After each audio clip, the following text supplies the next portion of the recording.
Hi everybody. So in a little video I did about flying from Oakland to Livermore, I thought it'd only be fair that I show you the little return flight from Livermore to Oakland. So it was a successful trip to the uh, salesman, the broker, for the plane that my club was looking at, and that was kind of the impetus for me to come out here. It all went very well according to plans. The board is met. Almost everyone is in favor of it. It's going to be good for the club, and we can't wait. So this is the end of that trip where I'm just waiting in line here at Livermore Airport in beautiful Livermore, California. There goes a 172 on an IFR release. They're just doing practice approaches. I mean, look at the sky.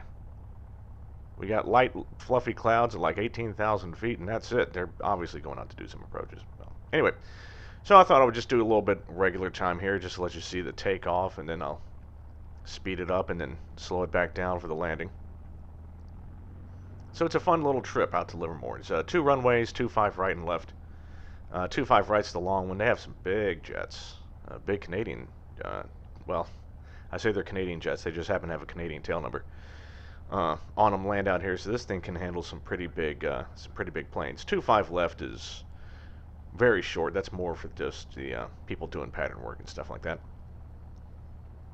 So Livermore is cool. I mean, it's not cool because it's on the other side of the hills to the east, so it's actually blazing hot.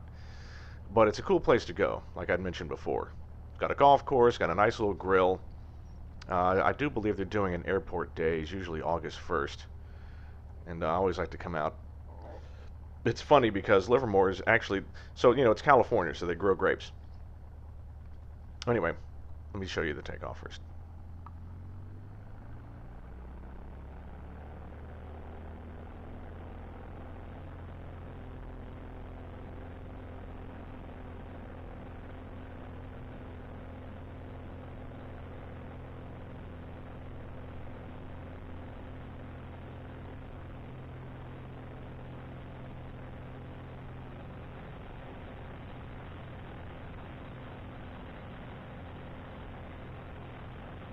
Nice smooth takeoff.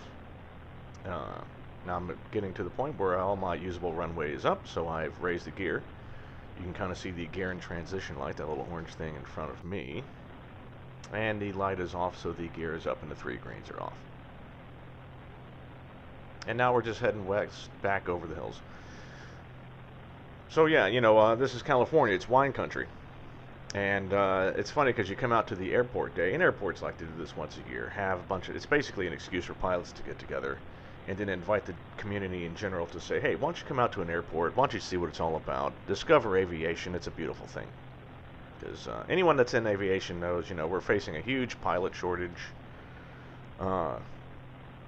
Pilots are in high demand, and with more efficient planes going up in terms of airliners and stuff like that, it makes flying, you know, much more easy, and the safety involved is insane. But anyway, so they have these airport days, and so they have, you know, they'll have some military jets come out because this military, of course, is a big supporter of aviation, and everyone flies their planes out. We get a bunch of classics, and there's actually a little side car show, which is funny. Some beautiful cars too. California's a great place to have anything that's made out of metal because there's no corrosion.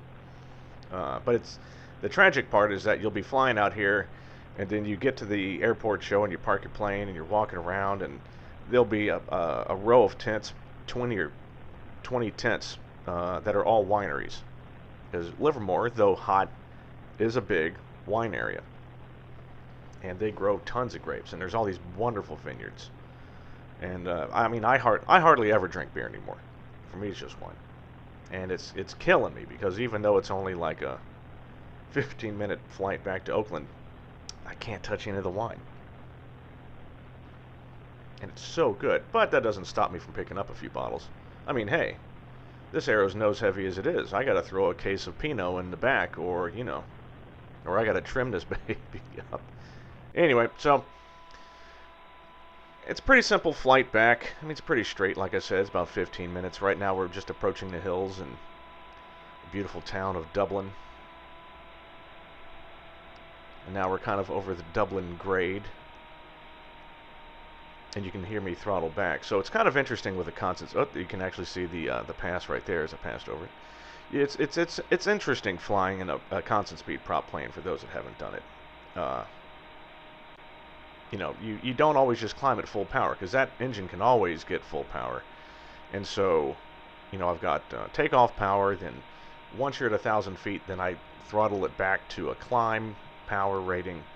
And then once you're in cruise, you know, well, in cruise you always throttle it back anyway, but so it's actually got three to four different power settings that you kind of have to become familiar with. And unlike flying like a regular 172, you know, the speeds are a little bit more difficult to get accustomed to. Anyway, so here comes Oakland Airport. See how fast that is? I sped that video up 8 times. So originally this was only like I said, it's a 15-minute flight. Of course, this is a speedy little bird. Once you have retractable gear, you're hustling.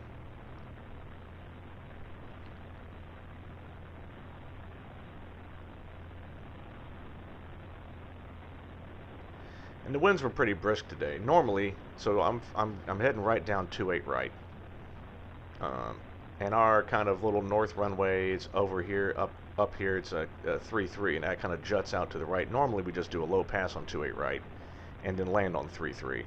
And normally I would, but today the winds were directly 28 at 2-2, which would have given me about a 12, 13 knot, about a 12 knot crosswind. And with these stubby wings, I haven't really practiced enough crosswinds with this arrow yet. So for me, it's just easier to do a long landing, which is why you see why I'm so high. I'm probably still at 200 feet here. And then I just simply taxi down the taxiway. It takes me like all of a minute. So, you know, I might burn an extra pint of fuel, but I don't want to futz with a failed crosswind landing. I'm going to practice those. I just need to have my good friend, my flight instructor, come with me. So.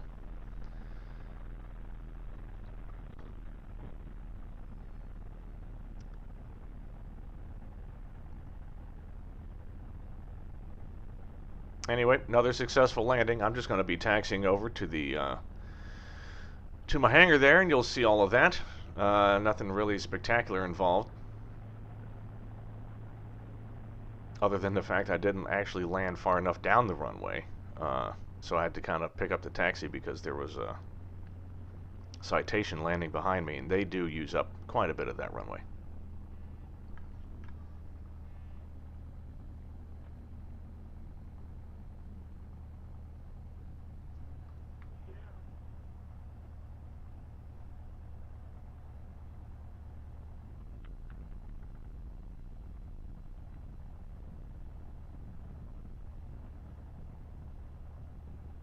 So yeah, that just take Charlie 1. The only thing about this taxiway going back to our hangars is that it's not lit.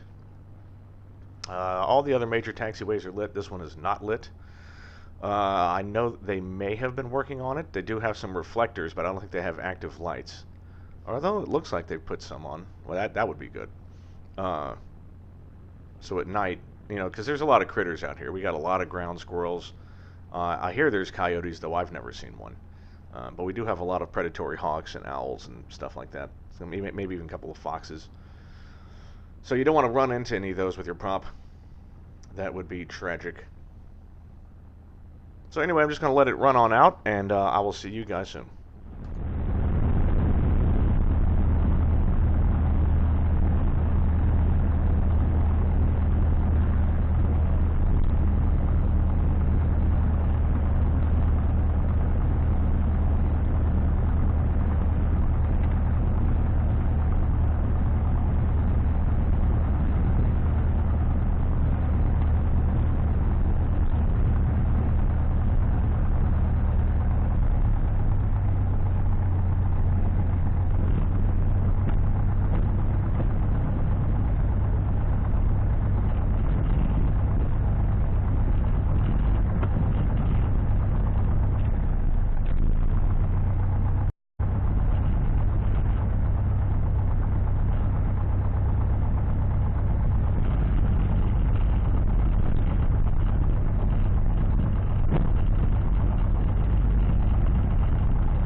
Yeah.